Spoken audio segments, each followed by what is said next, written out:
Alright, imagine it's late Sunday night. Markets are opening, traders are scanning headlines, and the mood shifts in minutes.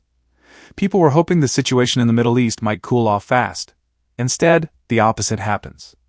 A counterproposal from Iran gets rejected, the political standoff hardens, and suddenly the story isn't peace talks, it's oil. And when oil becomes the headline, inflation is never far behind. Because if oil climbs, fuel costs rise, shipping gets pricier, and then a whole chain of everyday stuff starts creeping up. That's the part the bond market hates most. Exactly. Bonds and inflation have a complicated relationship, but on days like this, it gets simple.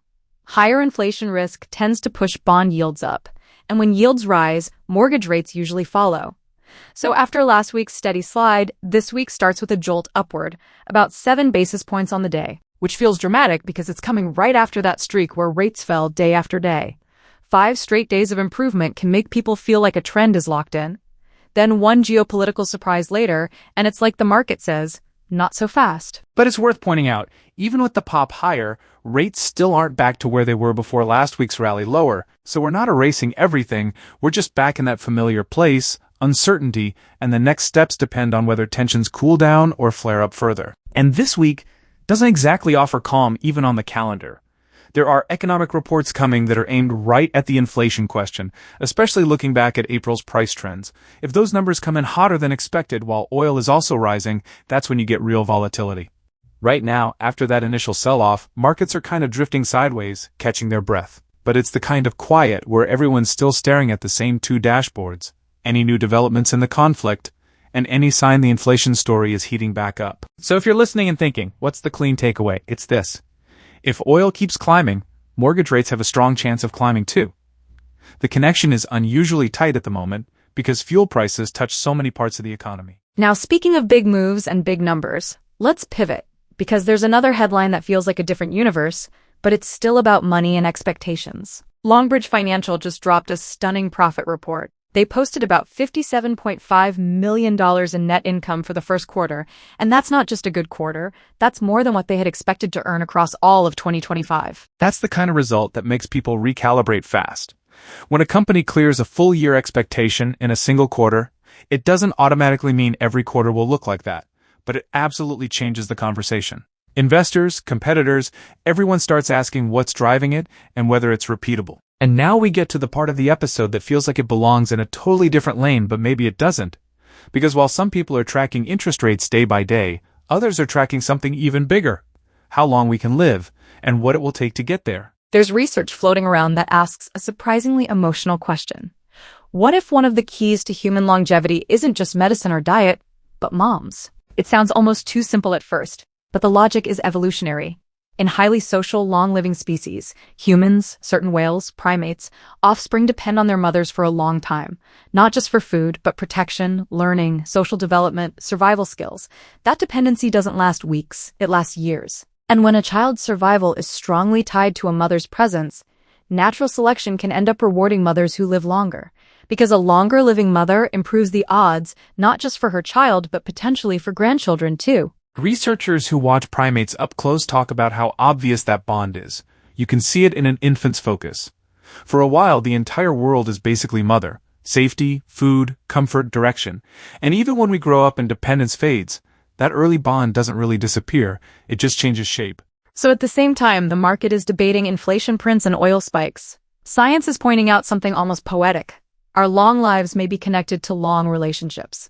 Not just biology in isolation, but biology supported by caregiving. And then there's the more futuristic lane of longevity where the question becomes, what do we do with the biology we've got? That's where regenerative medicine and the fight against inflammation come in. One of the recurring themes in that world is inflammation as a driver of aging. The idea is that if chronic inflammation accelerates breakdown across the body, then dialing it down could be a major piece of staying healthier longer. Not a magic switch, but a big lever. But here's what's interesting.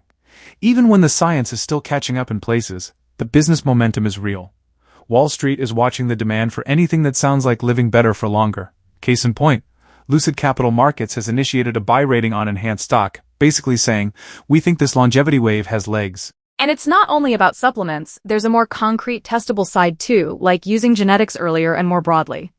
Human Longevity Incorporated is putting out a whole genome sequencing report priced at about $599. using AI to help flag disease risk before symptoms show up. That's a big deal because genome sequencing used to feel like something reserved for the ultra-wealthy or specialized medical cases.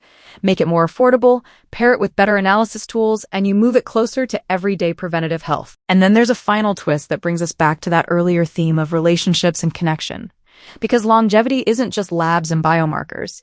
Even big institutions are leaning into the social side, like Manulife launching a Global Impact Week, connecting volunteering with well-being and community like a spa day for your soul, which honestly is a nice reminder that living longer isn't the whole goal. The real question is, how do we stay healthy, connected, and resilient while we're here? So today's story has two tracks that keep intersecting. On one track, the near-term world, conflict headlines, oil prices, inflation fears, bond yields, and mortgage rates reacting in real time. On the other track, the long-term world, profits in financial companies, massive bets on longevity, genome sequencing, and the human relationships that may have helped shape our lifespan in the first place. And maybe the common thread is this: uncertainty makes people reach for stability. In markets, that's stability in prices and rates. In health, it's stability in the body, and in the support systems around it. This week, we're watching oil and inflation data. Over the next decade, we're watching which longevity promises turn into real outcomes. If you take one practical thing from this episode, let it be this.